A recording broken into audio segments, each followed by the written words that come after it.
Dekabrın 8-nə gözlənilən hava proqnozu açıqlanıb. Milli Hidrometeorologiya Xidmətindən verilən məlumata əsasən Bakıda və Abşeron yarımadasında hava şəraitinin dəyişkən buludlu olacağı, arabir tutulacağı, əsasən yağmursuz keçəcəyi.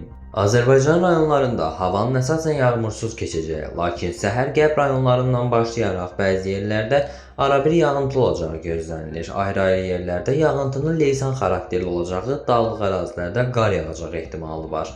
Bəzi yerlərdə arabir duman olacaq, mülayim qərb küləyi əsəcək. Havanın istiliyi gecə 2-7 dərəcə, gündüz 10-14 dərəcə isti, dağlarda gecə 0-5 dərəcə şaxta, gündüz 4-7 dərəcə isti olacaq.